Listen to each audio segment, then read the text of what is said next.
كتير اتكلمنا قبل كده عن الثقة المطلقة في ربنا، وإن إحنا مش لازم نكون عارفين الحكمة من كل الأشياء اللي بتحصل، سواء عرفنا أو ما عرفناش فإحنا عارفين إن كله خير. وبرضه قلنا إن مش معنى إنك واثق في ربنا ثقة مطلقة إنك مش هتتضايق، مش هتزعل، مش هتخاف، مش هتقلق، مش هتفرح. دي كلها مشاعر، في الأول وفي الآخر أنت بني آدم. فطبيعي هيبقى ليك مشاعر تتحركك، هيبقى ليك أحاسيس معينة تجاه مواقف معينة أنت بتتعرض لها. ده حاجة، وثقتك في ربنا المطلقة دي حاجة تانية. أنت بتسلم لحزنك ولضعفك لأنك في الأول وفي الآخر أنت ضعيف. أنت قوي بربنا، بإيمانك بربنا. أديك مثال بس على كده.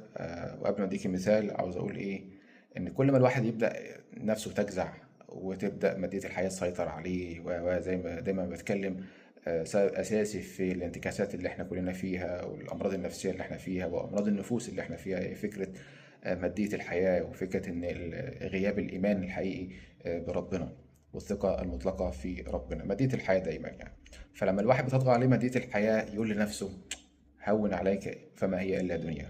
أو القول اللي قاله سيدنا عمر بن الخطاب لما زار سيدنا أبو عبيدة بن الجراح في الشام. قال له: أنا أجي لك البيت بقى نتغدى معاك يعني. فراح سيدنا عمر بن الخطاب لسيدنا أبو عبيدة بن الجراح البيت بتاعه. بص في البيت كده، مفيش حاجة. مفيش حاجة في البيت خالص إلا الحيطة موجود عليها السيف بتاعه والدرع بتاعه وعدة الحرب بتاعته. الله. فسيدنا عمر استغرب، قال له: انت مش يعني زي بقية القادة يعني يبقى ليك اي نصيب من الدنيا، يعني يبقى ليك اي حاجة في البيت يعني؟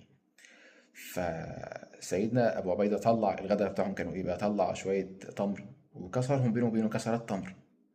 ده الغداء قسمهم بينه وبين سيدنا عمر. فبكى سيدنا عمر بن الخطاب، وهو من هو يعني سيدنا عمر امير الزهد. يعني ما فيش، انت هتلاقي فين زهد اكتر من زهد سيدنا عمر بن الخطاب؟ كلما ذكر الزهد ذكر عمر بن الخطاب. فعمر بن الخطاب بكى لما لقى المشهد كده، وقال لسيدنا ابو عبيده: غرتنا الدنيا الا انت يا ابا عبيده. يا نهار ابيض، غرتنا الدنيا! عمر بن الخطاب اللي بيقول غرتنا الدنيا الا انت يا ابا عبيده.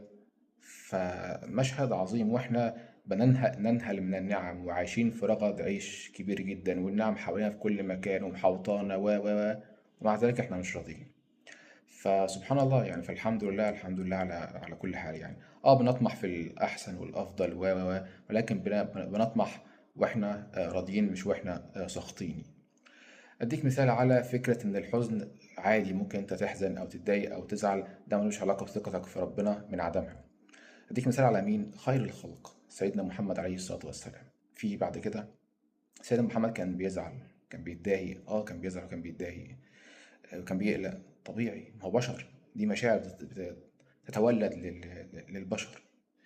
حتى ربنا قال في القرآن الكريم إيه: ولقد نعلم أنك يضيق صدرك بما يقولون. ربنا اللي بيقول، فربنا عارف ان سيدنا محمد هيضيق صدره باللي بيتقال عنه، والاستهزاء والدعوه والكلام ده كله، والاضطهاد والايذاء اللي كان بيحصل من قريش ومن مكه.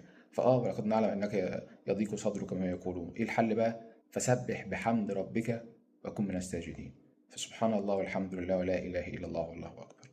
لدرجه ان في عام كامل اتسمى عام الحزن، من كتر الصعوبات اللي كانت فيه، والدعوة قد ايه كانت بتمر بأوقات صعبة في الفترة دي، وقد ايه كان فيه اضطهاد وإيذاء سيدنا محمد عليه الصلاة والسلام، فسمي بعام الحزن.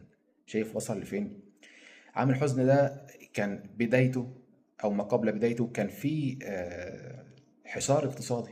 حصار اقتصادي لسيدنا محمد عليه الصلاة والسلام، مضروب عليه حصار اقتصادي في شعب أبي طالب من قريش ومن مكة. موضوع صعب. طلعنا من الحصار الاقتصادي. العام العاشر من البعثة مات عمه أبو طالب. يا خبر أبيض، يعني ضربة كبيرة. عمه ده كان الشوكة اللي واقفة في زور قريش، ما كانوش يقدروا يقربوا من سيدنا محمد عليه الصلاة والسلام لوجود عمه أبو طالب. فهو كان الحمى، كان هو الحصن اللي سيدنا محمد عليه الصلاة والسلام بيروح له، بيلجأ له. فكان هو اللي واقف ليهم، عمه أبو طالب. والأسوأ بقى كمان إن عمه أبو طالب مات على الكفر كمان، ما ماتش على الإسلام. فكانت ضربة كبيرة موت عم النبي عليه الصلاة والسلام أبو طالب. وما فيش بعدها بأيام تموت السند والونس السيدة خديجة رضي الله عنها. يعني واحنا اتكلمنا قبل كده عن السيدة خديجة في عجالة في فيديو ليه علاقة بالجواز. دي كانت السند، وكانت المواساة، وكانت واسته بنفسها وبمالها، وكانت بتصبره دايما على الدعوة، وكانت سبورت ليه بلغة العصر، لغة اليومين دول، وكانت في ظهره دايما، كانت هي اللي مصدقاه وقت ما كان بيكذبوا الناس. كانت هي اللي بتصبره. كان هو بعد ما سيدنا جبريل نزل عليه أول مرة، ارتعد سيدنا محمد عليه الصلاة والسلام. راح لمين؟ راح للسيدة خديجة. لا، زملوني زملوني. هي اللي صبرته ساعتها وقالت له ما تخافش، ربنا مش هيضيعك، انت فيك وفيك وفيك وفيك. وقعدت تعدد له اخلاقه والمناقب بتاعته وفضله، وقد ايه هو حد كويس، فطبيعي ربنا مش هيضيعك. فدي خديجة اللي سيدنا جبريل نزل لسيدنا محمد عليه الصلاة والسلام قال له أقرأ خديجة السلام من ربها، ربنا بيسلم عليها ويبشرها إن ليها بيت في الجنة. يعني عظمة ما بعدها عظمة. خديجة من أفضل نساء أهل الأرض، من أفضل نساء الجنة. خديجة توفت، خديجة رضي الله عنها. فعمه أبو طالب يموت، وبعدها بما فيش أيام تموت السيدة خديجة. فاضطر سيدنا محمد عليه الصلاة والسلام إنه يخرج من مكة. خلاص ما عادش فيه بقى، يعني بقى اضطهاد وإيذاء من قريش فقط لا غير. راح لفين؟ راح للطائف.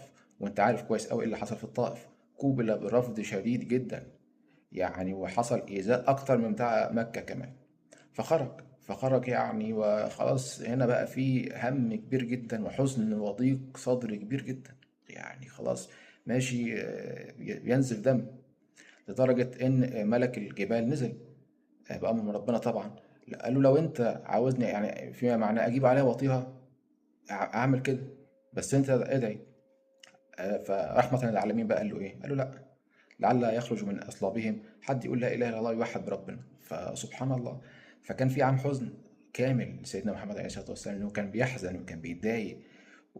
في أوقات كمان في بداية الدعوة كان أصحابه بيحرسوه ليلا خوفا عليه من أن يقتل، حتى نزلت الآية والله يعصمك من الناس. يعصمك من الناس يعني مش هتتقتل، ولكن فهيبقى في إيذاء برضه، هيبقى في كلام بتاعهم والاستهزاء واضطهاد وكل الكلام ده كده كده موجود، ولكن العصمة هنا أي من القتل. الشاهد ان سيدنا محمد عليه الصلاه والسلام كان يحزن، كان بيزعل، كان يضيق صدره. فانت عادي انك تزعل، عادي انك تتضايق. هل معنى كده ان سيدنا محمد ما كانش واثق في ربنا؟ حاشاه، لا طبعا. فكانت ثقه مطلقه في ربنا، زي ما انت المفروض تكون ثقتك مطلقه في ربنا وفي حكمه ربنا. بس عادي انك تزعل، عادي انك تتضايق. انت في الاول وفي الاخر بشر، انت بني ادم. انت من حقك تزعل ومن حقك تتضايق لانك ضعيف. فاستسلم لحزنك او لضعفك، بس ما تخليهوش يسيطر عليك. وكن من الساجدين. فسبح بحمد ربك وكن من الساجدين. اشوفكم على خير. السلام عليكم.